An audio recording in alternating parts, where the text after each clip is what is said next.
মুসলিম সমাজের বৈশিষ্ট্য হলো পাপ করা কঠিন হবে, সওয়াবের কাজ করা সহজ হয়ে যাবে। কিন্তু আজকে সওয়াবের কাজ করা কঠিন, পাপ কাজ করা সহজ। আসতে বলবেন না, জোরে বলুন ঠিক কি না? বিয়া সহজ না জেনা সহজ? বলেন। জেনা সহজ, জেনাটা ইজি হয়ে গেছে। আজকে বিয়েটা কঠিন হয়ে গেছে, বিয়ে করতে চায় না। আল্লাহ বলছেন ওয়ানকিহুল আয়ামা, তোমরা স্বামীহীন নারীকে বিয়ে করো। কিন্তু যুবকরা করে কি? স্বামীহীন নারীর কাছে না যায়, যার বিয়ে হয়েছে সেই বিবাহিতা মেয়ের পিছনে গুতাগুতি করে। আমি কি ভুল বলতেছি? আমি কিন্তু সমাজের গোড়ায় গোড়ায় কোথায় সমস্যাগুলো একটু বলার চেষ্টা করছি। রাগ করতেছেন না তো? আমার বন্ধুগণ একটু কান লাগান, মনোযোগ দিয়ে শোনার চেষ্টা করুন। পাপের দিকে যাওয়া যাবে না। পাপ নিয়ে চলে গেলে পরে বড় ক্ষতি হয়ে যাবে আমার ভাইরা। জীবনের ক্যারিয়ার হলো, সবচাইতে বড় ক্যারিয়ার হলো পাপ মুক্ত জীবন গড়া। এর চাইতে বড় ক্যারিয়ার নাই। পিএইচডি হোল্ডার হলাম, মাস্টার্স ডিগ্রি নিলাম, কামিল পাস করলাম, ডাক্তার হলাম, জজ হলাম, ব্যারিস্টার হলাম, নেতা হলাম, এমপি হলাম, সচিব হলাম, মন্ত্রী হলাম, রাষ্ট্রপতি হলাম, সব কিছু হয়ে গেলাম, কিন্তু আমি পাপ মুক্ত জীবন এই ক্যারিয়ার গড়তে পারলাম না। আমার বিন্দু পরিমাণ মূল্য আমার আল্লাহর কাছে নাই। আল্লাহ বলছেন ইন্না খালাকনাকুম মিন যাকারিন ওয়া উনসা وجعلناكم شعوبا وقبائل لتعارفوا إن أكرمكم عند الله أتقاكم জোরে বলুন আল্লাহু আকবার। তোমাদের মধ্যে কোন মন্ত্রী কি, কোন এমপি কে, কোন চেয়ারম্যান কে, কোন মাওলানা কে, কোন শায়েখ কে, কোন কবি কি, কোন সাহিত্যিক কে, কোন গবেষক, কোন জজ, কোন ব্যারিস্টার আমার কাছে দামি না। প্রধানমন্ত্রীর গণভবন, রাষ্ট্রপতির বঙ্গভবনের বাড়ির সামনের ফকিরটাও যদি আমারে বেশি ভয় করে, রাষ্ট্রপতির চাইতেও ফকিরের দাম আমার কাছে সব চাইতে বেশি। জোরে বলি সুবহানাল্লাহ, আরো জোরে বলি সুবহানাল্লাহ। আমরা তো মরেই যাব ভাইরে, কেউ তো বাঁচার জন্য আসি নাই। এই যে বসে আছেন মুরব্বী, বসে আছেন, এই যে মুরব্বী বসে আছেন, আমার রফিক ভাই বসে আছেন, এই যে আমার ভাইরা বসে আছেন। এই মুহূর্তে মরে যাব না তার কোনো গ্যারান্টি আছে নাকি? মরে তো যেতেও পারি। হঠাৎ করে ঘাড় মোটকে পড়ে গেলাম।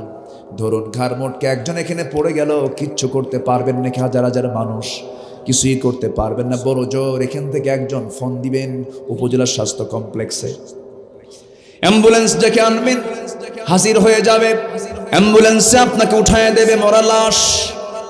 শুধু ড্রাইভারকে চোখের পানি ফেলতে ফেলতে বলে দিবেন, ড্রাইভার এই যে লাশটা নিয়ে যাও, তার বাড়িতে পৌঁছায় দাও। বাড়িতে নিয়ে যাবে, কিন্তু আপনার পাষাণ ছেলে, পাষাণ বউ, পাষাণ ভাই কেউ ঘরের মধ্যে তুলবে না, কেউ ঘরের মধ্যে তুলবে না। ও মাসাকিনু তারদাউনাহা, তোমার প্রিয় ঘর, যে ঘরের বিছানা ছাড়া কোথাও ঘুম হয় না। গোটা দুনিয়া ঘুরে আসো, নিজের বিছানায় আসলে পরে কত তৃপ্তি পাও।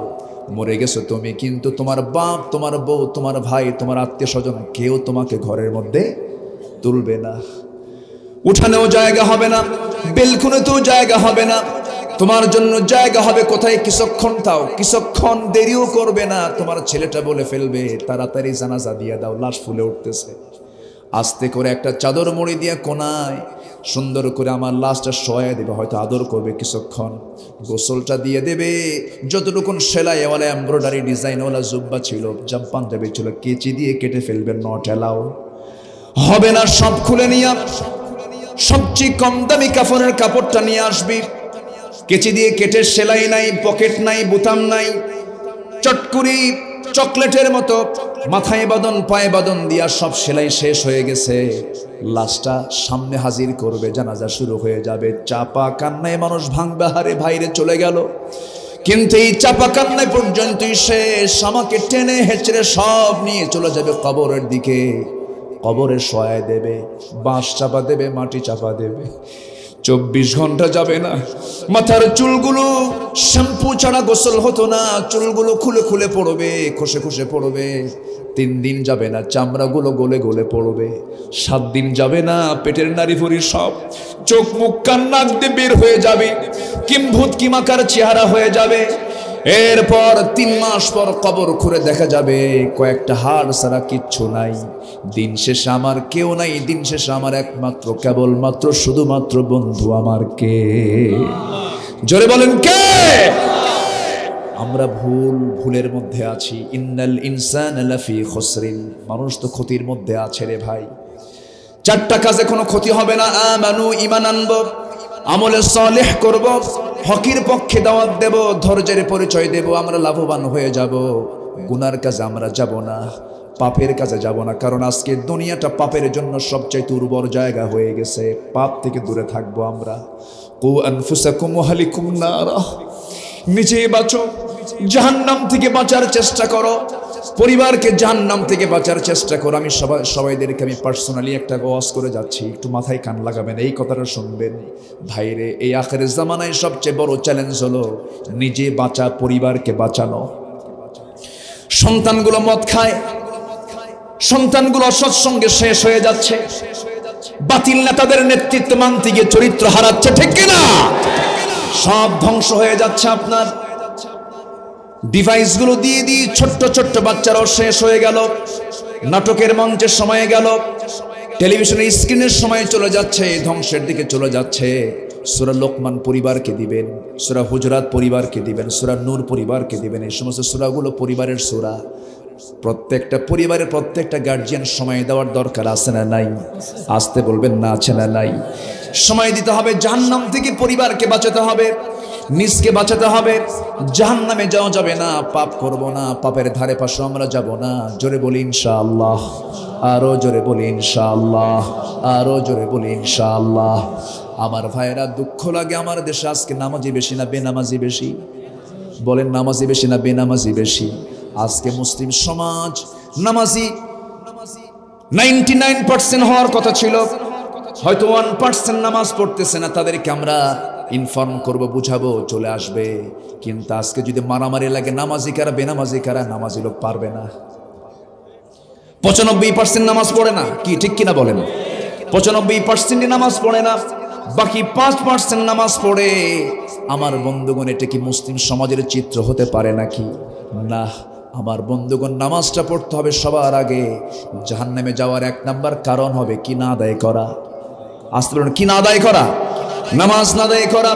আল্লাহ রাব্বুল আলামিন বলেন, মা সালাকাকুম ফি সাকার ক্বালু লাম নাকু মিনাল মুসাল্লিন ওয়া লাম নাকু নুতঈমুল মিসকিন ওয়া কুন্না নাখুযু মা'আল খাইদিন ওয়া কুন্না নুকাযযিবু বিয়াউমিদ্দিন حتى أتانا اليقين فما تنفعهم شفاعة الشافعين জোরে বলুন আল্লাহু আকবার।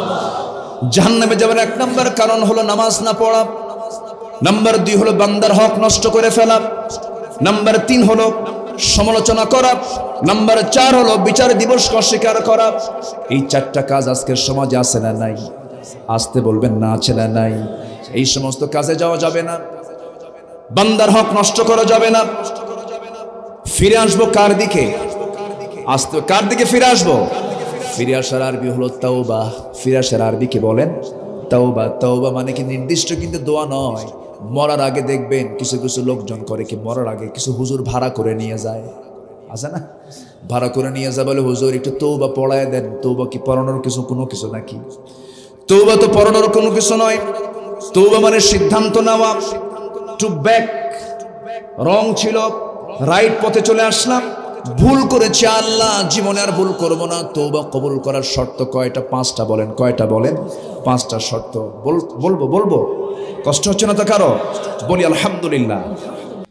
আল্লাহ রাব্বুল আলামিন সুন্দর করে বলছেন, والذين يجتنبون كبائر الإثم والفواحش وإذا ما غضبوا هم يغفرون والذين استجابوا لربهم ربهم وأقاموا الصلاة وأمرهم شورى بينهم ومما رزقناهم ينفقون জোরে বলুন আল্লাহু আকবার। যেখান থেকে আমি কথা বলছি এই কথাটা কার কথা? শ্রেষ্ঠ কথা কার? মহাসত্যবাণী কার? তার চাইতে বেশি বেশি সত্য কথা কেউ বলতে পারে নাকি? ওমান আসদাকু মিনাল্লাহি কিলা, সবচাইতে বেশি সত্য কথা কে বলেন? আল্লাহ বলেন।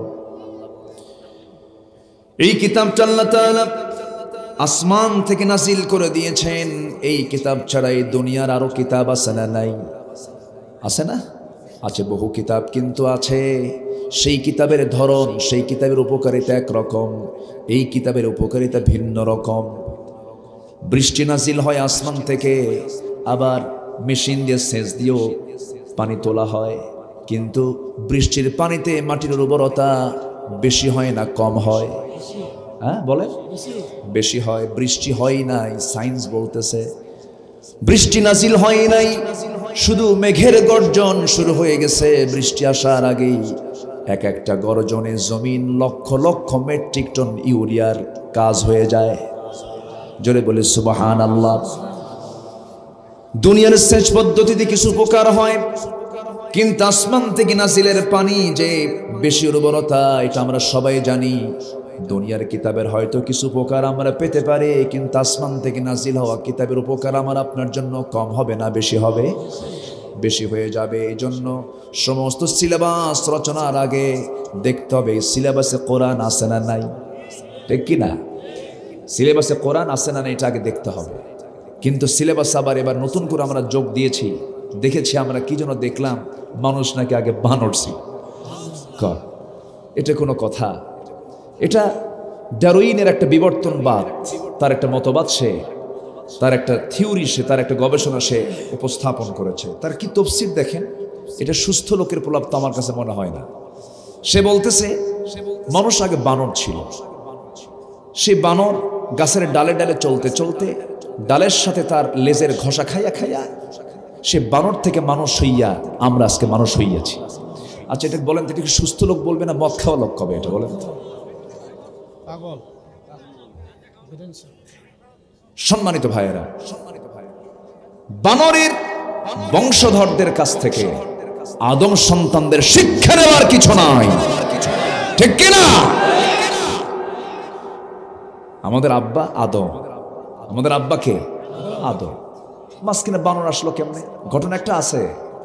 আছে ডারউইন হলো ইহুদি। ডারউইন কি? ইহুদি। তো ইহুদিদের মধ্যে একটা গ্রুপ শনিবারের একটা বিধান ছিল, ইয়ৌমুস সাব্ত। এই শনিবারের বিধানকে তারা লঙ্ঘন করেছিল। লঙ্ঘন করার কারণে আল্লাহ তাআলা কতিপয় কিছু ইহুদিকে তাদের চেহারাকে বিকৃত করে বানর বানায় দিয়েছিলেন। নাউজুবিল্লাহ। এটা কি মানে বানর থেকে মানুষ আসলো এটা ইতিহাস এটা বলতেছে না, এটা একটা পানিশমেন্ট, একটা আযাব, একটা গজব।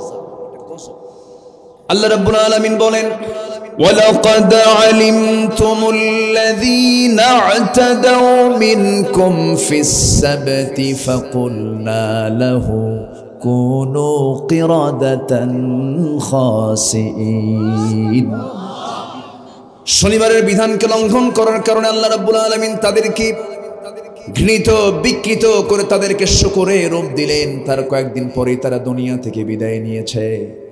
ডারউইন চিন্তা করল আমাদের এই তোকমাটা শুধু আমরা নেব কেন কাঁধে, গোটা বিশ্ব মানবতার উপরে চাপায়া দাও। কথা বলছেন, শুধু ইহুদিরা নেব কেন, সবাইকে চাপায়া দাও। এটা একটা ষড়যন্ত্র। আমার আব্বা আদম, আমার মা হাওয়া, কোন একটা সফরে আমি কোথায় যেন যাচ্ছিলাম, মনে হয় এয়ারপোর্ট হবে। একজন পীরজাদা আমার পাশে বসা আছেন, কিন্তু সালাম দিলে উত্তর নেয় না, খুব মোশান নিয়ে। বোঝেন নাই? পাশে বসে আছে, সালাম দিলাম, কোনো প্রতি উত্তর, তেমন রিয়াক্ট নাই। তো আমি বললাম যে মোহতারাম, আমি তো একটু কথা বলতে চাচ্ছিলাম, তো আপনার পরিচয়? তো উনি কথা বলতেই চাচ্ছেন না। তো এক পর্যায়ে উনি বললেন আমি পীরজাদা অমক। তাই আমি বললাম আপনি পীরজাদা অমক? আপনি পীরজাদা, আমি তো নবীজাদা। কি কথা কি বুঝতেছেন? তো আমার দিকে চোখ এরকম বড় বানাইছে। সম্মানিত ভাইয়ের, আমি পীরকে শ্রদ্ধা করি। পীর যদি হক হন কোনো আপত্তি নেই। শাহজালাল ইয়ামিনী পীর না, শাহ পরাণ, শাহ সুলতান বলখি বগুড়ার মাটিতে শুয়ে আছেন, খান জাহান আলী, সম্মান শ্রদ্ধার কোনো কমতি আমাদের নাই। খাজা মঈনুদ্দিন চিশতি রহমতুল্লাহ আলাই, সম্মানের শ্রদ্ধার কোনো কমতি নেই। কিন্তু সকল পীরের ছেলেই কিন্তু পীরজাদা, সব তো পীরজাদা। দুই একটা হারামজাদা নাই? আসতে কয় দুই একটা হারামজাদা আছে না নাই? নবীর বাপ যদি কাফের হয়, নবীর ছেলে যদি কাফের হয়, আছে না? নবীর বউ কাফের, নবীর ছেলে কেনা নূহ, নবীর বাপ আজর, কি কাফের আছে না নাই? কিন্তু আমার দেশে আজ পর্যন্ত কোন পীরের ছেলে, সবগুলি পীরজাদা। দুই একটা নাই? আছে না নাই? এই জন্য আমি কথার খাতিরে বললাম, আপনি তো পীরজাদা, আমি হলাম নবীজাদা। আমার বাপ আদম, আমি নবীর ছেলে। কি কথা ঠিক আছে না? পৃথিবীর প্রথম মানুষ আদম, পৃথিবীর প্রথম মানুষটাই নবী, পৃথিবীর প্রথম মানুষ জ্ঞানী, পৃথিবীর প্রথম মানুষ বিজ্ঞানী। আমার বাপ জ্ঞানী ছিলেন, মূর্খ ছিলেন না। কিয়ামত পর্যন্ত আদমের মতো শিক্ষিত মানুষ আর পৃথিবীতে আসবে না। আল্লাহ বলছেন, ওয়াল্লামা আদামাল আসমাআ কুল্লাহা, আমি আল্লাহ আদমকে পৃথিবীর সকল কিছুর নামের শিক্ষা দিয়েছিলাম। পৃথিবীর কেউ এত বড় জ্ঞানী নাই। পাটের কত জাত, ধানের কত জাত, গমের কত জাত, পৃথিবীর কত সৃষ্টিগুলো, সমস্ত সৃষ্টির নাম ওয়াল্লামা আদামাল আসমাআ কুল্লাহা, সব কিছুর নাম তিনি জানতেন, এভরিথিং তিনি জানতেন। এখন বর্তমান প্রেজেন্ট ওয়ার্ল্ডে কোনো মানুষ কি বলতে পারবে সকল তারার নাম আমার জানা আছে, সকল সৃষ্টির নাম আমার জানা আছে, সকল প্রাণীর নাম আমার জানা আছে? কিন্তু আদম জানতেন। যেরকম সুবহানাল্লাহ। এত বড় জ্ঞানীর সন্তান হলাম আমরা, আর সেই ইতিহাসকে বিকৃত করে ক্লাস 6 এর সিলেবাসে বলা হচ্ছে মানুষ নাকি আগে বানর ছিল। হয় না, এগুলো আমরা মানব না। দুনিয়ার কিতাবের কিছু উপকার আছে, কিন্তু দুনিয়ার কিতাব যদি কোরআনের বিরুদ্ধে যায়, ওই কিতাবের কোনো মূল্য আমার কাছে 4 পয়সাও নাই। ঠিক কিনা? পৃথিবীর কোনো কিতাব দিয়ে কোরআন যাচাই হবে না, বরং এই কোরআন দিয়ে পৃথিবীর সকল কিতাব যাচাই হবে। আমার ভাইয়েরা, একটু কান লাগাই। সময় খুবই অল্প, তবে অল্প সময় হলেও আমলের নিয়তে যদি আমরা শুনি, অনেক সময় ব্যাপক সময়।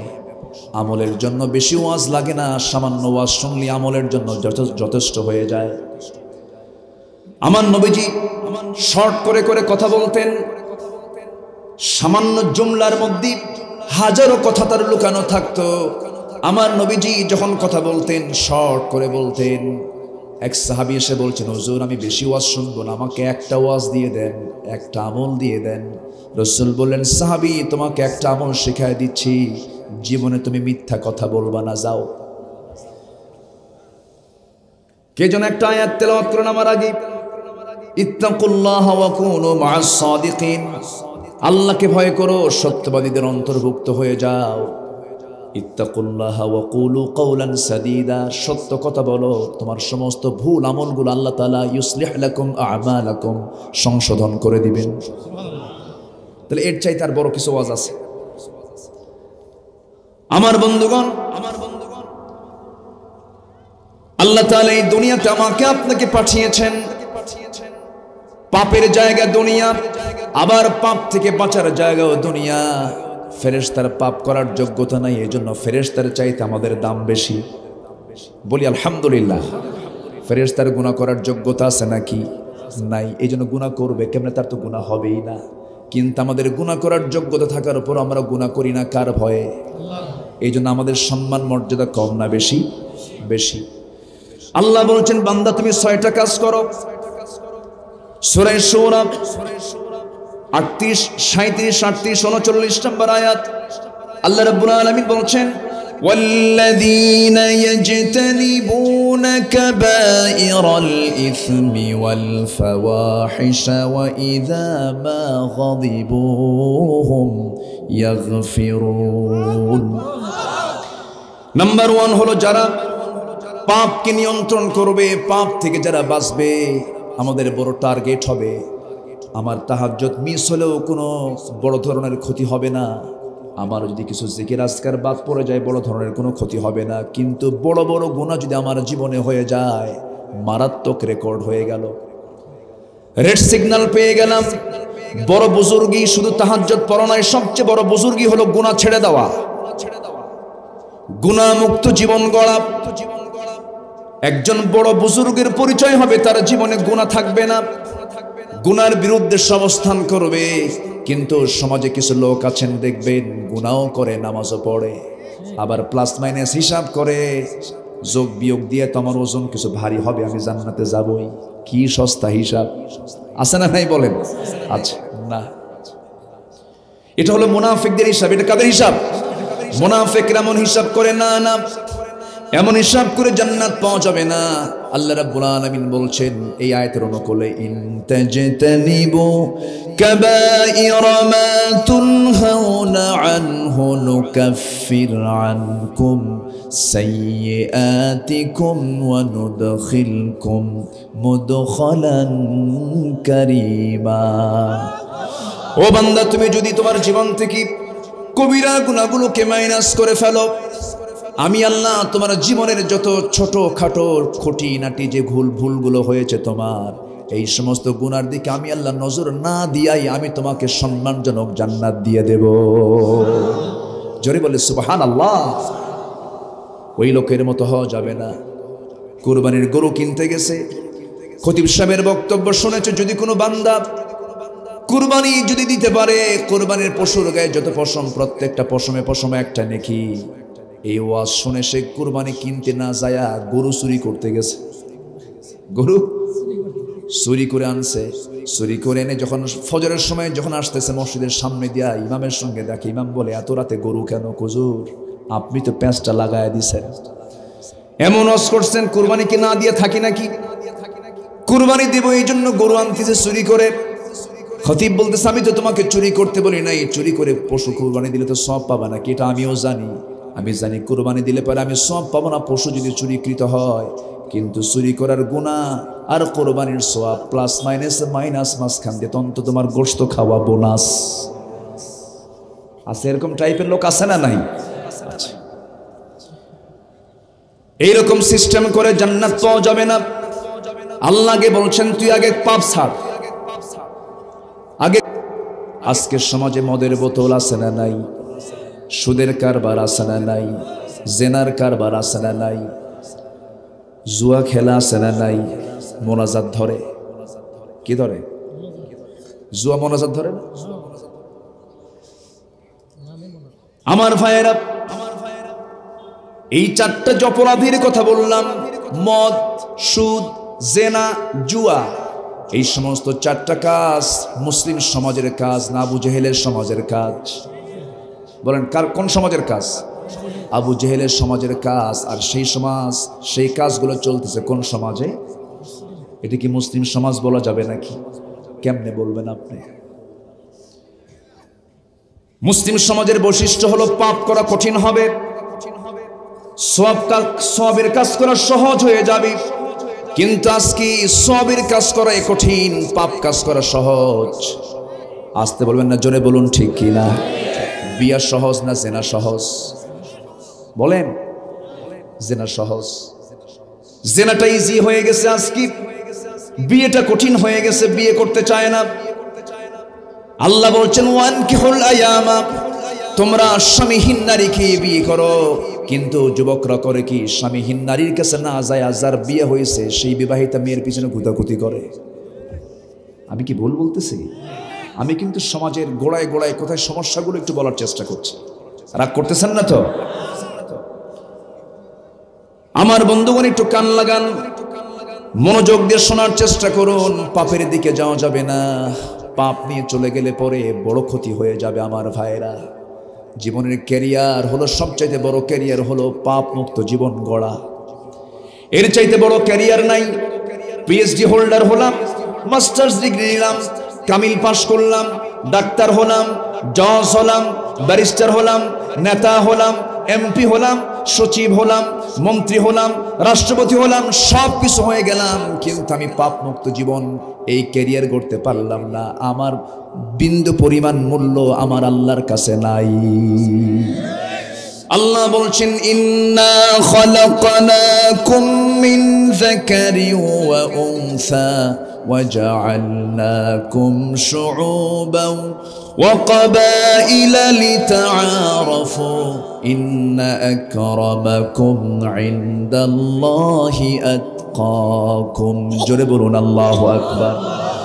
তোমাদের মধ্যে কোন মন্ত্রীকে, কোন এমপিকে, কোন চেয়ারম্যানকে, কোন মাওলানাকে, কোন শায়েখকে, কোন কবিকে, কোন সাহিত্যিককে, কোন গবেষক, কোন জজ, কোন ব্যারিস্টার আমার কাছে দামি না। প্রধানমন্ত্রীর গণভবন, রাষ্ট্রপতির বঙ্গভবনের বাড়ির সামনের ফকিরটাও যদি আমারে বেশি ভয় করে, রাষ্ট্রপতির চাইতেও ফকিরের দাম আমার কাছে সব চাইতে বেশি। জোরে বলি সুবহানাল্লাহ, আরো জোরে বলি সুবহানাল্লাহ। আমরা তো মরেই যাব ভাইরে, কেউ তো বাঁচার জন্য আসি নাই। এই যে বসে আছেন মুরব্বী, বসে আছেন, এই যে মুরব্বী বসে আছেন, আমার রফিক ভাই বসে আছেন, এই যে আমার ভাইরা বসে আছেন, এই মুহূর্তে মরে যাব না তার কোনো গ্যারান্টি আছে নাকি?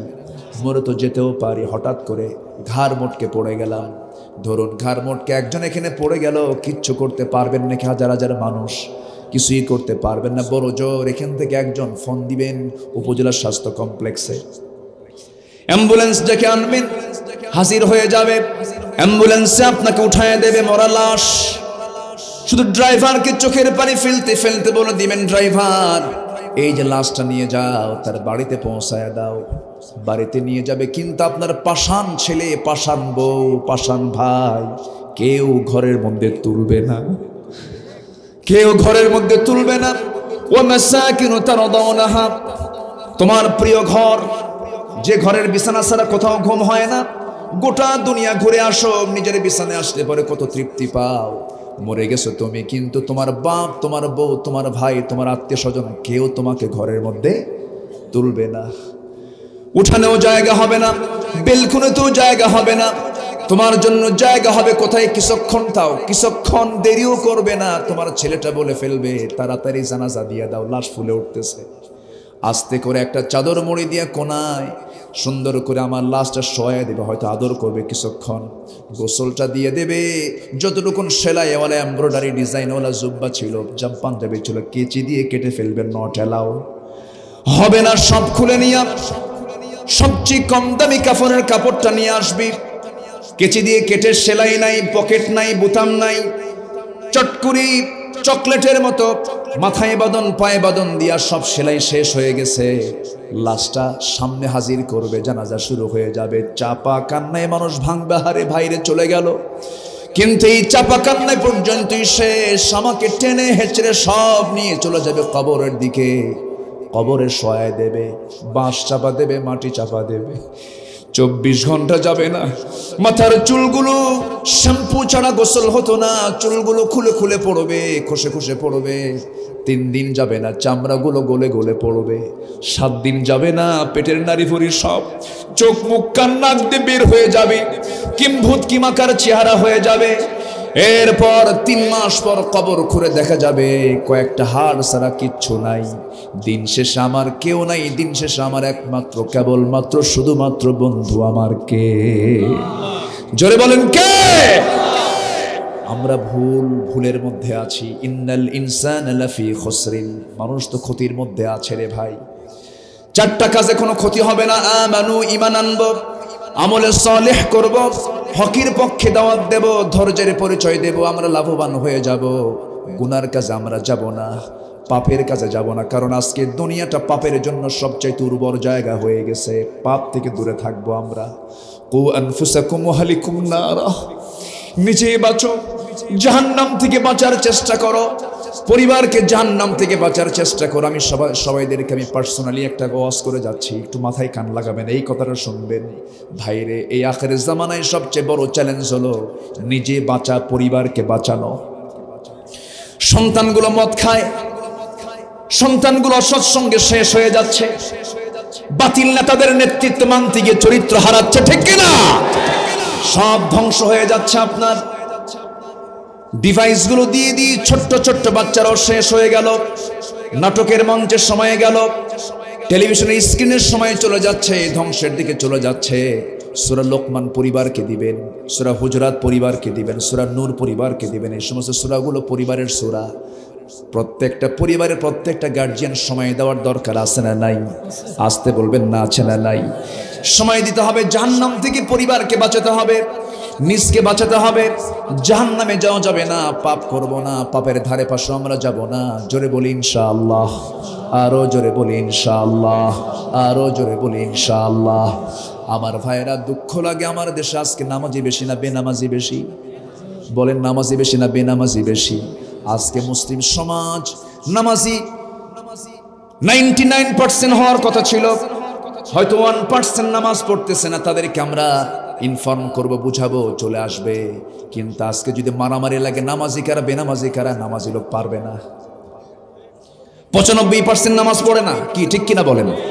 95% নামাজ পড়ে না, বাকি 5% নামাজ পড়ে।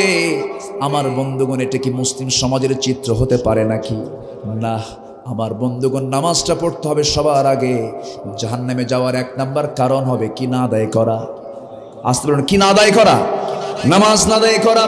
আল্লাহ রাব্বুল আলামিন বলেন, মা সালাকাকুম ফি সাকার ক্বালু লাম নাকু মিনাল মুসাল্লিন ওয়া লাম নাকু নুতঈমুল মিসকিন ওয়া কুন্না নাখুদু মা'আল খাইদিন ওয়া কুন্না নুকাযযিবু বিয়াউমিদ্দিন হাত্তা আতানাল ইয়াকিন ফামা তানফাউহুম শাফাআতুশ শাফিঈন। জোরে বলুন আল্লাহু আকবার।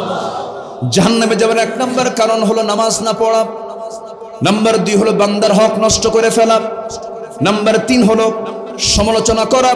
নাম্বার 4 হলো বিচার দিবসকে অস্বীকার করা। এই 4টা কাজ আজকের সমাজে আছে না নাই? আসতে বলবেন না, আছে না নাই? এই সমস্ত কাজে যাওয়া যাবে না, বান্দার হক নষ্ট করা যাবে না। ফিরে আসবো কার দিকে?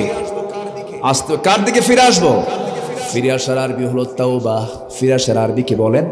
তাওবা। তাওবা মানে কি নির্দিষ্ট কিন্তু দোয়া নয়। মরার আগে দেখবেন কিছু কিছু লোকজন করে কি, মরার আগে কিছু হুজুর ভাড়া করে নিয়ে যায়, আছে না? ভাড়া করে নিয়ে যায়, বলে হুজুর একটু তওবা পড়ায় দেন। তওবা কি পড়ানোর কোনো কিছু নাকি? তওবা তো পড়ানোর কোনো কিছু নয়। তওবা মানে সিদ্ধান্ত নেওয়া, টু ব্যাক। রং ছিল, রাইট পথে চলে আসলাম, ভুল করেছি, আল্লাহ জীবনে আর ভুল করব না। তওবা কবুল করার শর্ত কয়টা? 5টা। বলেন কয়টা? বলেন 5টা শর্ত। বলবো কষ্ট হচ্ছে না তো কারো? বলি আলহামদুলিল্লাহ। আলোচনা শোনার উপযুক্ত সময় হলো এটাই। আজান দিচ্ছে, এটা কি কাছের মসজিদ? আরো কি আজান হবে আশেপাশে নাকি? একটু বলা দরকার ছিল।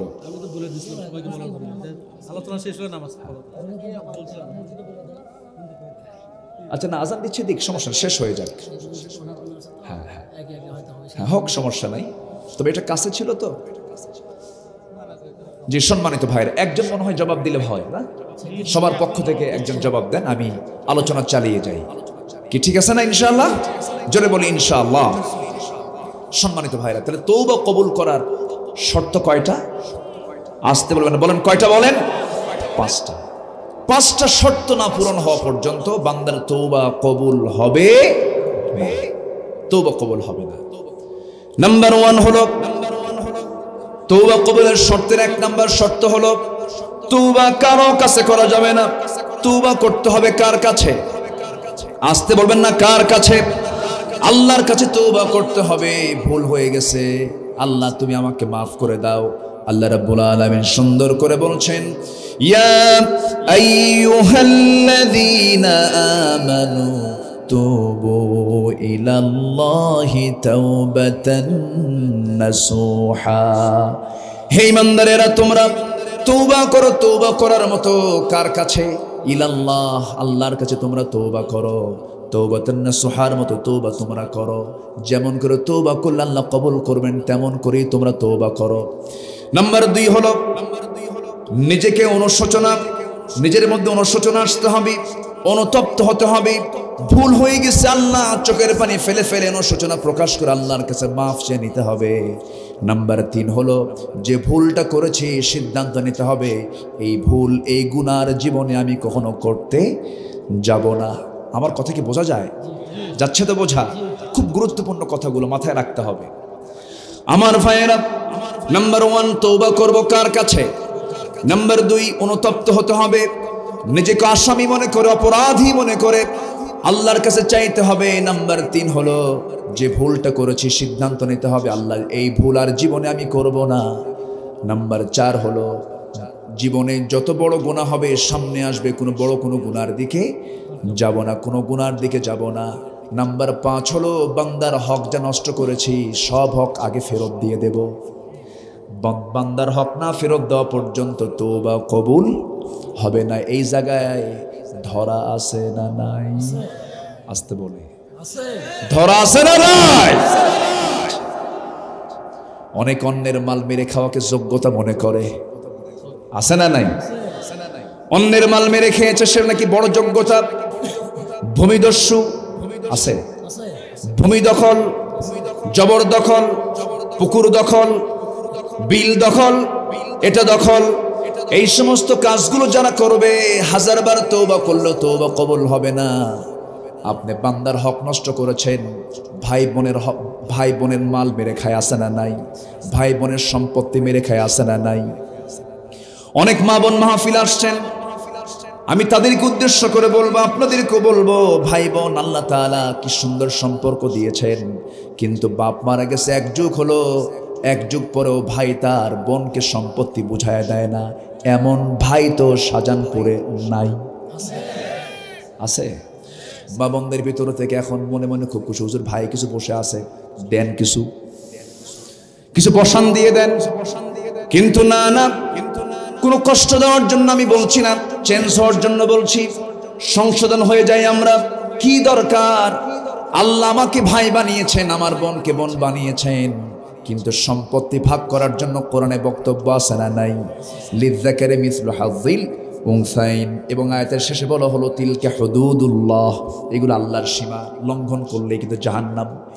বান্দার হক ওয়াবুদুল্লাহ ওয়ালা তুশরিকু বিহি শাইআন ওয়া বিল ওয়ালিদাইনি হাসানান ওয়া বিদিল কুরবা ওয়াল ইয়াতামা ওয়াল মাসাকিন। আল্লাহু আকবার। আমার ভাইয়েরা, হক নষ্ট করা যাবে না। হক নষ্ট হলে পরে বান্দার তওবা কবুল হবে না। এক যুগ হয়ে গেছে বোনের সম্পত্তি ভাই বুঝায় দেয় না, কিন্তু মাঝে মাঝে টেকনিক করে দাওয়াত দেয়। বছরে 2-3 বার বোনকে দাওয়াত দিয়ে এসে গরু খাওয়ায়, খাসি খাওয়ায়, মিষ্টি খাওয়ায়, তেল পিঠা, চিতল পিঠা, সব পিঠা খাওয়ায় দিয়া পাম্পট্টি দিয়া পাশে বসে সুন্দর করে বোনকে বুঝায় বলে, বোন শোনো, তুমি কি জানো নাকি অংশ নিলে কিন্তু ধ্বংস হয়? কি ফতুয়া দিল দেখে, আছে না নাই? বলেন আছে না নাই? এটা কি কোরআন থেকে ওয়াজ না শয়তান থেকে ওয়াজ? শয়তান থেকে এই কথাগুলো বলতেছে, অংশ নিলে কিন্তু ধ্বংস হয়, এই জাতীয় কোনো কথা বলা যাবে না। বোন যা পাবে বুঝায় দিতে হবে। আপনি 12 বছর ধরে যে ধানগুলো আপনি বোনের সম্পত্তি থেকে নিয়ে গোলা ভরিয়েছেন, আপনি গোলা ভর্তি করেন না, এই গোলার মধ্যে আপনি জাহান্নাম ভর্তি করেছেন। এগুলো করা যাবে না, হক নষ্ট করা যাবে না। যার হক তাকে ফেরত দিয়ে চাইতে হবে কার কাছে? আল্লাহর কাছে। কোন সম্পত্তি আপনি জবরদখল করেছেন হবে না, তাকে ফেরত দিতে হবে। আমার ভাইয়েরা, অনেক লোক আছে প্রতিবেশীকে কষ্ট দেয়, নিজের বাড়ি রাস্তার সাথে পিছনের বাড়িওয়ালা তার রাস্তাটা নাই, পাশে দিয়ে হেঁটে হেঁটে যায়, রাস্তা আটকায় দেয়। এমন লোক তো শাহজাহানপুরে নাই। আমি আজকে চেয়ারম্যানের কাজ করে দিচ্ছি, রাস্তা বন্ধ করে দেয়। অথচ হাদিসে আসছে, রাসূল বলেছেন, যদি আমার উম্মতের জন্য যদি কষ্ট না হতো, প্রতিবেশীকে আমি সম্পত্তির ওয়ারিস বানায় দিতাম। কি সম্পত্তির ওয়ারিস? আমার ভাইয়েরা, আপনি আজকে রাত্রে বাড়িতে লাশ হয়ে পড়ে থাকলেন, মরে গেলেন।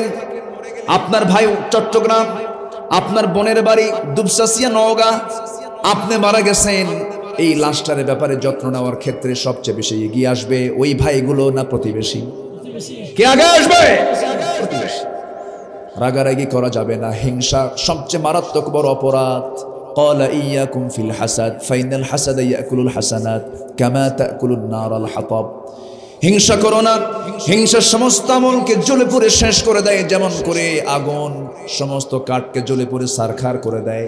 যে হিংসা করবে সে সুস্থ হবে না, সে অসুস্থ হবে। হিংসা করলে মানুষ সুস্থ থাকে না, রাগারাগি করলে মানুষ সুস্থ থাকে না। এক সাহাবী কি রাসূল দেখি 3টা দিন বললেন, এই সাহাবী আমার জান্নাতি, এই সাহাবী আমার জান্নাতি, এই সাহাবী আমার জান্নাতি। ওমরে ফারুক এই কথা শুনেই ভাবলেন এই সাহাবীর অবশ্যই ব্যক্তিগত কিছু আমল আছে। তিনি চলে গেলেন তার বাড়িতে। 3টা দিন 3টা রাত থাকলেন, কিছুই পেলেন না। তেমন বলছে, ভাই তোমাকে দেখে রাসূলের মতো মানুষ, তোমাকে জান্নাতি বলার কারণটা কি? কি এমন আমল তুমি করো? সঙ্গে সঙ্গে সেই সাহাবী বলছেন, ভাই ওমর, আমার ব্যক্তিগত আমল বলতে একটা আমল করি। রাতের বেলা যখন ঘুমাতে যাই সেই সময় আমি কারো উপরে কোনো রাগ রাখি না, কোনো হিংসা রাখি না, কোনো ক্ষোভ রাখি না, সবাইকে আমি মাফ করে দিই মন থেকে। সঙ্গে সঙ্গে ওমর ফারুক চোখের পানি ফেলতে ফেলতে বলছে, ভাই রে, এই জন্য আল্লাহ তাআলা তোমার জন্য জান্নাতটা ওয়াজিব করে দিয়েছেন। জোরে বলি সুবহানাল্লাহ, আরো জোরে বলি সুবহানাল্লাহ। আজকের সমাজে হিংসা কম না বেশি? প্রতিশোধ কম না বেশি?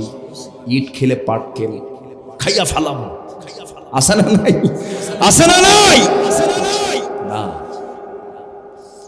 প্রতিশোধ নেওয়া কোনো যোগ্যতা নয়, ক্ষমা করা যোগ্যতা। রাগ করা কোনো যোগ্যতা নয়, ধৈর্য ধরা যোগ্যতা। জঙ্গল বানানোর জন্য পরিশ্রম করা লাগে না, যাবেন না, কয়েক বছর জঙ্গল হয়ে যাবে। কিন্তু একটা সুন্দর বাগান বানাবেন, সেখানে পরিশ্রম করার দরকার আছে না নাই? এই জন্য ধৈর্য আনতে হবে। ধৈর্য একটা যোগ্যতা, রাগ কোনো যোগ্যতা নয়, প্রতিশোধ কোনো যোগ্যতা নয়, ক্ষমা হলো যোগ্যতা। আমরা মানুষকে ক্ষমা করলে আল্লাহ তাআলা বলছেন, বান্দা তুই মানুষকে ক্ষমা করবে, আমিও তোকে ক্ষমা করব। আল্লাহ তাআলা বলছেন, والذين ينفقون في السراء والضراء والكاظمين الغيظ والعافين عن الناس والله يحب المحسنين। আমি যে মাঝে মাঝে আয়াত বলতেছি, বিরক্ত হচ্ছেন না তো? এই দেশে বহু আলোচক আছে, আয়াতও কয় না, হাদিসও কয় না, আছে না নাই? তারে নারে বান্দরে কলা খাই সেন্দুরে, 2 ঘন্টা 3 ঘন্টা ওয়াজ হয়, সুর ছাড়ে না, শুরু থেকে শেষ পর্যন্ত সুরের মূর্ছনায়। বক্তাও কান্দে, শ্রোতাও কান্দে। ওয়াজের শেষে যখন বলা হয় কি বুঝলেন, কি বুঝলাম তো কি জানো, কিন্তু কাঁদছি ঠিক, কিন্তু বুঝি নাই কিছুই। এটা করা যাবে না, কারণ কোরআন, যে আলোচনায় কোরআন নাই সে আলোচনার কোনো বরকত, যে আলোচনায় হাদিস নাই সে আলোচনার কোনো বরকত নাই। যখন আপনারা মাহফিলে এসে বসবেন সেই সময় হাতের মধ্যে কড়া নাড়বেন, কড়া গুনবেন, হুজুর কয়টা হাদিস কইছে, কয়টা আয়াত কইছে, এটা হিসাব করবেন। হিসাব করলে আপনি সচেতন হবেন, আলোচকরাও সচেতন হয়ে যাবে। খেয়াল করা দরকার, আমাদের কোরআনটা জানা দরকার। আমার সামনে যারা বসে আছেন, তাহলে আমরা আবার একটু প্রশ্ন করি, তওবা কবুলের শর্ত কয়টা বলেন? বলেন কয়টা? মনে আছে তো? মনে মুখস্থ করবেন। মনে রাখার জন্য ক্যামেরাও আছে এখন। ভালো হওয়ার জন্য মাধ্যম আছে, খারাপ হওয়ার জন্য মাধ্যম আছে না নাই? বলে আছে। ভালো হতে চাইলেও ভালো হওয়া যাবে, কিন্তু আজকে খারাপ হওয়ার সুযোগ কম না বেশি? বেশি। আজকের সমাজে সবচাইতে বড় সমস্যা হলো কোনো কিছুর সংকট আমাদের ভিতরে নাই। কিন্তু আমি যদি আপনাকে একটা প্রশ্ন করি, আপনি আমার দিকে তাকান, আমার দিকে একটু তাকান। আমি যদি আপনাকে একটা প্রশ্ন করি, বলুন তো আমার দেশে মানুষ বেশি না চোর বেশি? হ্যাঁ, ভালো করে বলবেন। কেউ আসছে মনে হয় নাকি? ও আচ্ছা, কই শাহিন ভাই কোথায়? ও আচ্ছা আচ্ছা, ঠিক আছে, বসেন বসেন। হ্যাঁ বসেন। অতিথিরা অনেকে আসছেন। জি আলহামদুলিল্লাহ। আচ্ছা, তাহলে আমি প্রশ্ন করেছি একটা, বুঝতে পারছেন কিনা? আমার দেশে মানুষ বেশি না চোর বেশি? হ্যাঁ, চোর বেশি। তাহলে চোর যদি বেশি হয় তাহলে কি আমরা ভালো আছি না খারাপ আছি? খারাপই তো আছে। প্রশ্ন করি, আমার দেশের নামাজি বেশি না বেনামাজি বেশি? যে নামাজ পড়ে না তার চেয়ে বড় চোর আছে দুনিয়াতে? বলেন, তার চেয়ে বড় চোর আছে? সম্মানিত ভাইয়েরা, এদেশের স্বাধীনতার স্থপতি বঙ্গবন্ধু শেখ মুজিবুর রহমান, তিনি দেশের জন্য অনেক কাজ করেছেন। এদেশের নেতৃত্বে তিনি অনেক ভূমিকা পালন করেছেন, অনেক ভূমিকা তিনি দিয়েছেন। তিনি দেশ স্বাধীনের পরে আফসোস করে কিছু কথা বলেছিলেন, খুব কষ্ট থেকে, হৃদয় কষ্ট নিয়ে। মানুষ দেশ স্বাধীন করে পায় তেলের খনি, গ্যাসের খনি, স্বর্ণের খনি, আমি পাইছি চোরের খনি। এই থামেন, আমারে বলতে দেন। তিনি কি কথাটা কি অযৌক্তিক বলেছেন না যৌক্তিক বলেছেন? মিথ্যা বলেছেন না সত্য বলেছেন? এবং তিনি এই কথাও বলেছেন, আমার ডানে চোর, বামে চোর, সামনে চোর, পিছনে চোর। সম্মানিত ভাইয়েরা, তাহলে সেই সমাজকে পরিবর্তন করার জন্য আমাদের দেশে সবচাইতে বড় সংকট, কোনো কিছুর সংকট নেই। গোটা দুনিয়া আপনি সফর করে আসেন, আমার দেশের মতো বরকতময় দেশ পৃথিবীর কোথাও পাবেন না।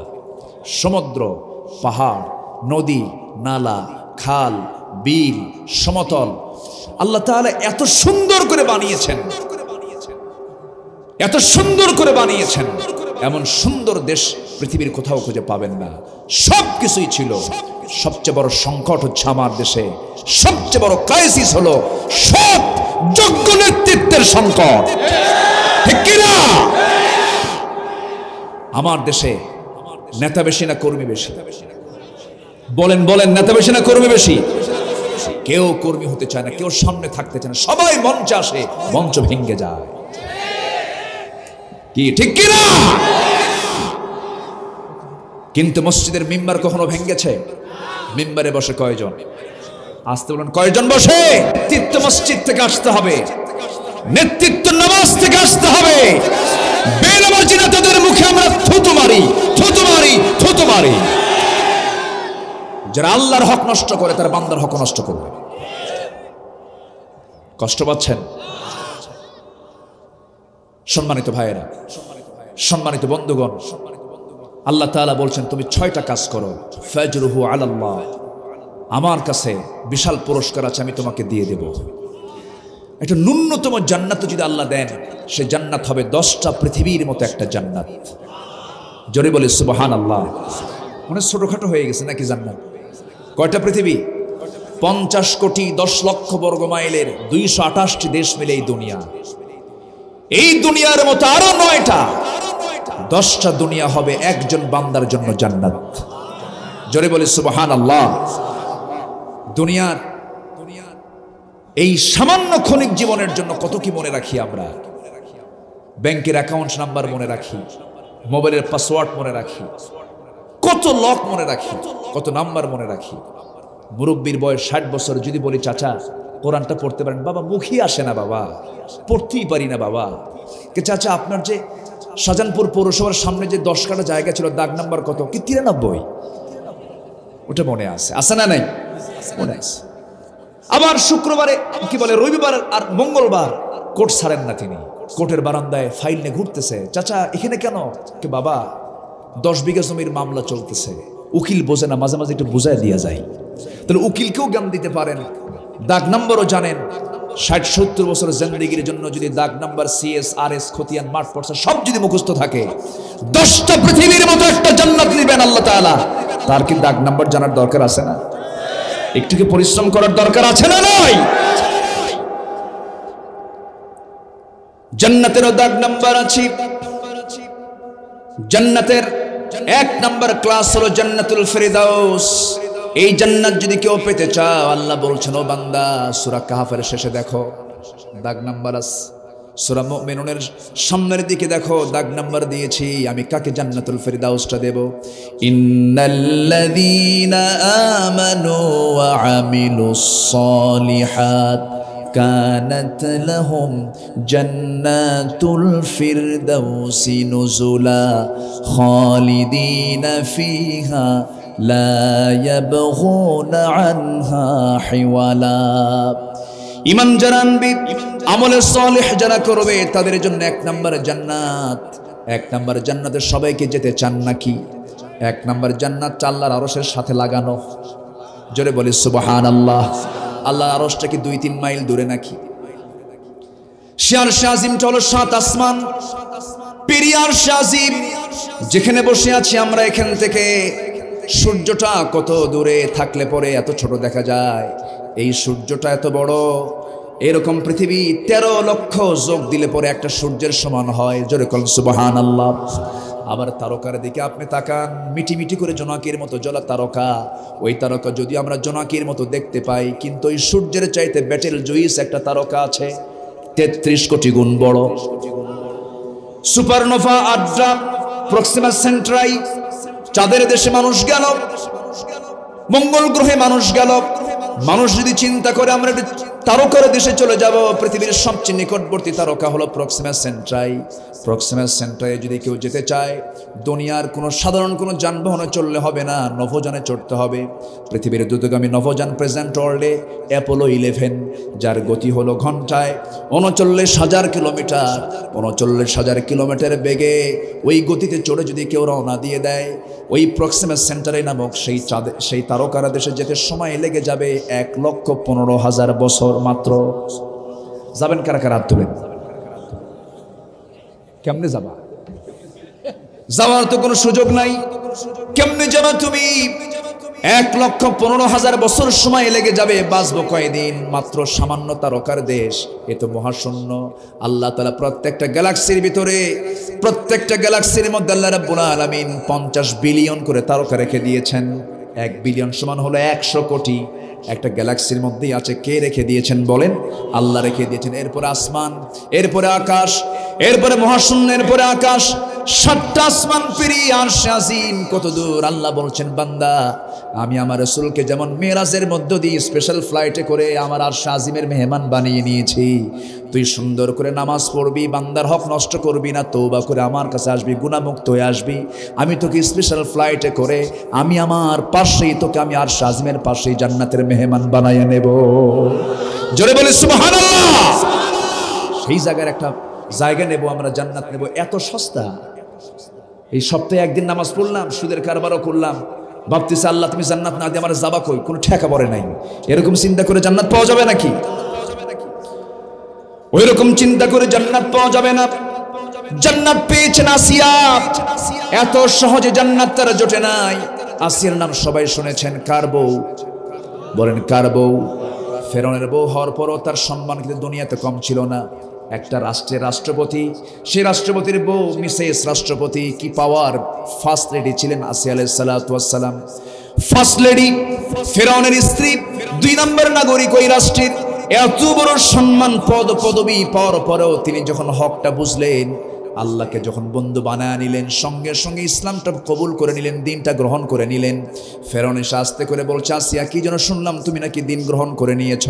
আসিয়া বলছেন, আমার স্বামী, আমি তো সেই রবকে আমি গ্রহণ করেছি যে রব আমারও রব আপনারও রব, আপনি কালিমা পড়ে নেন। ফেরাউন বলছে, আসিয়া আমিও জানি, কিন্তু আমি তো কালিমা পড়তে পারবো না। আমার ক্ষমতা, আমার পাওয়ার, কোন আইন চলবে না আমার জনপদে। আল্লাহর কোন বিধান ফেরাউনের জনপদে চলবে না, মিশর নামক এলাকায় চলবে না, সব আমার আইনে চলবে। আসিয়া তুমি দিনটা ছাড়াও, ইসলাম ছাড়ো, মুসার দিন ছেড়ে দাও। আসিয়া বলছেন, আমার স্বামী, আমি আপনাকে সম্মান করি, শ্রদ্ধা করি, আপনি আমার স্বামী, কিন্তু আপনি আমাকে যে বিষয়ে আপনি আমাকে চাপ দিচ্ছেন, হাসতে হাসতে দুনিয়া থেকে বিদায় নিয়ে নেব, কিন্তু আমি ইসলাম ছাড়তে পারবো না, দিন ছাড়তে পারবো না, আমি আল্লাহর বন্ধুত্ব ছাড়তে পারবো না। ফেরাউন সঙ্গে সঙ্গে জরুরি পরামর্শের বৈঠকের ডাক দিল, হামানকে ডাক দিল। হামান, কি করা যায়? ও ফিরআউনা ওয়া হামানা ওয়া জুনুদাহুমা। হামান বলতেছে, খবরদার ও ফেরাউন, এই ভুল করা যাবে না, মূলই শেষ করতে হবে। পরিবার ঠিক না হলে ওখান থেকে গন্ডগোল শুরু হয়ে যাবে, প্রয়োজনে শেষ করে দিতে হবে। এমন সিদ্ধান্ত যখন চূড়ান্ত হয়ে গেল, আসিয়ার সামনে সেই ফেরাউন বলছে, আসিয়া, দাম্পত্যময় জীবন ভালোই চালালাম, সবকিছুই তো ঠিক আছে, আমি তোমাকে কি সম্মানটা দিলাম না? এ রাষ্ট্রে আমি তোমাকে বিশাল বড় রাজরানীর মর্যাদা দিয়েছি, তুমি কি এগুলো চাইবা না? তুমি কি চাইবা? আসিয়া বলছেন, আমি দুনিয়ার কিচ্ছু চাই না, আমি পেতে চাই আমি আল্লাহর পাশের ঘর। যখন সুবহানাল্লাহ। সূরা তাহরিমটা পড়েন। সূরা তাহরিমের মধ্যে আসছে আসিয়া আলাইহিস সালাতু ওয়াস সালামকে শেষ পর্যন্ত তারা সিদ্ধান্ত পাকাপোক্ত করে ফেলেছে। দুই হাত বেঁধে ফেললো, দুই পা বেঁধে ফেললো। জল্লাদ চলে আসলো, করাত নিয়ে তার কপালের কাছে চলে আসলো। কপালে করাত বসাবে, শেষবারের মতো বলে দিল, আসিয়া তোমার জীবনটা বাঁচাতে যদি চাও এখনো সময় আছে, তুমি কি করবে বলো। আসিয়া বলছেন, আমার চূড়ান্ত কথা হলো আমার প্রতি অত্যাচারের মাত্রা যত বাড়তে থাকবে আমার ঈমান তত পাকা হয়ে যাবে। সঙ্গে সঙ্গে আসিয়া আলাইহিস সালাতু ওয়াস সালামের মাথায় যখন করাত চালানো হবে, অধিকাংশ তাফসীরে সূরা তাহরিমের তাফসীর এসেছে, সেই সময় আসিয়া কি সুন্দর করে দোয়া করলেন। যে আসিয়া তাওরাত কিতাবের অনুসারে ছিলেন, তার দোয়াটা সূরা তাহরিমে স্থান পেয়ে গেল। তিনি দোয়া করছেন, রব্বি বিনিলি ইনদাকা বাইতান ফিল জান্নাহ ওয়া নাজ্জিনি মিন ফিরআউনা ওয়া আমালিহি। ও আল্লাহ, আমার স্বামী আমাকে আজকে মেরে ফেলছে দিনের কারণে, ইসলামের কারণে। আমি মনে হয় দুনিয়া থেকে বিদায় হয়ে যাব। আল্লাহ, আমার আত্মীয় আগে নয়, আমার স্বামী আগে নয়, আমার ভাই আগে নয়, আমার দুনিয়া আগে নয়, তুমি আল্লাহ তুমি আগে আমার। আমি দুনিয়া থেকে বিদায় নিচ্ছি, তোমার কাছে একটাই ফরিয়াদ, আমার জন্য বানায় দিবা রব্বি বিনিলি ইনদাকা, তোমার কাছে বাইতান, একটা ঘর, ফিল জান্নাহ, জান্নাতের মধ্যে একটা ঘর শুধু আমার জন্য চাই, কিন্তু সেই ঘরটা যেন তোমার ঘরের সাথী হয়। জোরে বলে সুবহানাল্লাহ। আল্লাহকে কত কাছে টানলে পরে এই জাতীয় দোয়া আসে।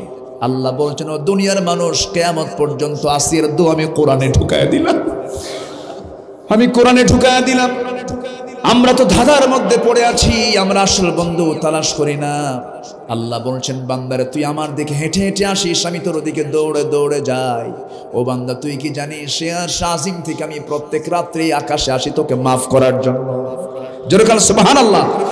ফিস সামাঈদ দুনিয়া আলা মিন মুস্তাগফিরিন ফাগফির লাহ, কোন ক্ষমা প্রার্থী আছে আমার কাছে ক্ষমা চাবে, আমি তাকে ক্ষমা করে দেব। অতএব আমার ভাইয়ের আজকে থেকেই সিদ্ধান্ত নেব, কোনো কবিরা গুনার দিকে যাব না। রাজি আছেন নাকি? কোনো শিরকের গুনাহ করব না, দুনিয়ার কোনো আইন মানব না, আইন মেনে চলবো কার? আসতে বলবেন না কার? পৃথিবীতে আইন দু প্রকার, একটা হচ্ছে হিউম্যান ল আর একটা হচ্ছে আল্লাহ লর্ড ল, আল্লাহর ল আইন। দুনিয়ার আইন হিউম্যান ল কে মানা যাবে না, মানতে হবে কার আইন? এক জায়গায় না সব জায়গায়, এক জায়গায় না সব জায়গায়। না মানলি মুশরিক, মানলি ইমানদার, না মানলি সে ব্যক্তি তাগুত হয়ে যাবে, মানলি সে ব্যক্তি মুমিন হয়ে যাবে। আল্লাহর আইনকে মানলি সে মুমিন হয়ে যাবে, আর বান্দার আইনকে মানলি সে মুশরিক হয়ে যাবে, তাগুত হয়ে যাবে। তাগুতের পথে, শিরকের পথে আমরা যাব না। জীবনের সকল জায়গায় আমরা বিধান মেনে চলবো কার? আসতে বলবেন না কার? আজান হলেই কোথায় যাব? আসতে বলবেন না কোথায় যাব? নামাজ 5 ওয়াক্ত পড়বেন। কারা কারা হাত তুলে দেখান তো দেখি। জোরে বলি, ইয়া আল্লাহ, ইয়া রহমান, ইয়া রহিম। আমাদেরকে 5 ওয়াক্ত সালাত আদায় করার তৌফিক তুমি আল্লাহ দিয়া দাও। জোরে বলি আমিন, আরো জোরে আমিন। কষ্ট দিয়ে ফেললাম মনে হয়। আলোচনা চলুক, কোনো আপত্তি নাই তো? নামাজ আমার আলোচনার পরেই হবে। এরপরে আবার সেকেন্ড অধিবেশনে আমার প্রিয় ভাই, এই শাহজাহানপুরেরই তিনি সন্তান, খুব বড় মাহির জাইয়্যিদ আলেম, আমার প্রিয় ভাই মাওলানা আব্দুস সালাম হাফিজাহুল্লাহ, তিনি কথা বলবেন। আমি আর কিছু সময় আমি আছি। আমি খুবই খুশি, আনন্দিত। এই মাগরিবের সময় হাজার হাজার মানুষের অংশগ্রহণ, আমি অভিভূত, আমি আনন্দিত, আমি খুবই খুশি হয়েছি। শাহজাহানপুরের মাটি কোরআনের জন্য একটি উর্বর জায়গা। বলি আলহামদুলিল্লাহ, জোরে বলি আলহামদুলিল্লাহ। আল্লাহ তুমি কোরআনের এই বাগানকে তুমি আল্লাহ কবুল করো। একটা মাদ্রাসার উদ্যোগের মাহফিল, এই মাদ্রাসাকে তুমি আল্লাহ কবুল করো। শিক্ষক ছাত্রদেরকে তুমি আল্লাহ কবুল করো। আমি মনে করি যত শিক্ষা প্রতিষ্ঠান দেশে আছে, এর মধ্যে শ্রেষ্ঠ শিক্ষা প্রতিষ্ঠান হলো কোরআনের প্রতিষ্ঠান, ঠিক কিনা? আপনি মেডিকেল ডাক্তার বানিয়েছেন, ইঞ্জিনিয়ার বানিয়েছেন, নিজের স্বচক্ষে, আমি স্বচক্ষে দেখা। গাজীপুরে বৃদ্ধাশ্রম গড়ে উঠেছে আমার দেশে। এটা একটা আমাদের জন্য একটা পোড়া কপাল, আমাদের পোড়া কপাল যে আমার দেশে বৃদ্ধাশ্রম গড়ে ওঠে। সেখানে কিছু বুড়া মানুষ সেখানে রেখে গেছে সন্তানরা, সেখানে কিন্তু কোনো আলেমের বাপকে রেখে যাওয়া হয়নি, কোনো হাফেজের বাপকে রেখে যাওয়া হয়নি। সেখানে রেখেছে বড় বড় শিক্ষিত ইঞ্জিনিয়ার, বড় বড় ডাক্তার, তাদের বাপ মা সেখানে রেখে গেছে। যারা ধানমন্ডির বাসিন্দা, যারা ওই গুলশানের বাসিন্দা, ওই সমস্ত বাড়িধারার বাসিন্দা, তাদের বাপ মাকে সেখানে রেখে গেছে। দেখার কেউ নাই। সন্তানকে টাকাওয়ালা বানায় লাভ নাই। সন্তানকে শুধু টাকাওয়ালা বানালে আপনি শেষ জীবনে বিপদে পড়বেন। আপনি সন্তানকে দেখে সন্ত্রাস মনে করবেন, আপনি সন্তানকে দেখে ভয় পাবেন। আর সন্তানকে আপনি আল্লাহওয়ালা বানাবেন, কোরআনের জ্ঞান দিবেন, বুড়ো বয়সের সন্তান আপনাকে দেখে ভয় করবে। চোখ বন্ধ করে সন্তানকে আগে কোরআন শিখায় দেন। গ্রামের মানুষ রাতের বেলা, শীতের রাতে ভাত যদি বেঁচে যায়, পাতিলের তলের ভাত, সকালবেলা সেই ভাতটাকে সুন্দর করে মাখায় নেয়। এটাকে বলে কড়কড়া। ঠিক আছে না? আমি তো বগুড়ার সোলবারে। কি কথা কি বুঝতেছেন আপনারা? আমি বগুড়ার ভাষা জানি, কিন্তু আমার ভাষা যদিও বগুড়ার না, আমার জন্মস্থান হলো শেরপুরে। তো সিরাজগঞ্জের ভাষার সাথে আমার মাতৃভাষার মিল আছে। গেদা কনে গেছিলা ভাত খেয়ে যাও, হৌগা, তরহারি, ডেহি, সালুন, এরকম করে কথা বলে তারা। তো ওই ভাষার সাথে আমার কিছু, তবে বগুড়ার ভাষাটা আমি মোটামুটি জানি। তো কড়কড়া বলে, কি বলে? কড়কড়া। তো এই কড়কড়াটাকে আপনি এই সরিষার তেল, পেঁয়াজ, রসুন, মরিচ, শুকনা মরিচ, এবং সাথে যদি আপনি ওই যে পেঁয়াজের যে নতুন ফুল বের হয়, ফুলকা, এটাকে সুন্দর করে কেটে কেটে আপনি যদি সুন্দর করে মই ডলন দেন, চেহারা দেখে মনে হচ্ছে খাওয়া এখনো শুরু হয়ে গেছে। মজা আছে না নাই? এরপরে যদি আপনি সারাদিন পোলাও, কোরমা, দই, মিষ্টি, জর্দা সব খেলেন, ঢেকুস উঠবে কোনটা? ওই কড়কড়া। ঠিক আছে না? এর কারণ হলো আপনার ফাঁকা পেট, আপনার এমটি স্টমাক, ফাঁকা পেটটা উদ্বোধন হয়েছে হলো কড়কড়া দিয়া। যদিও কম দামি খাবার, কিন্তু সকালবেলা আপনি সেটা উদ্বোধন করেছেন। তেমনি সন্তানকে আপনি ডাক্তার, জজ, ব্যারিস্টার, প্রশাসক, অ্যাডমিনিস্ট্রেশন সব বানান, আপনি কোনো সমস্যা নাই। সন্তানের সিনায় আগে, স্বচ্ছ হৃদয় আগে কোরআনের আলোটা ঢুকায় দেন, দেশ, জাতি, নেতৃত্ব সব ঠিক হয়ে যাবে। আল্লাহ তুমি সবাইকে বোঝার তৌফিক দাও। জোরে বলি আমিন।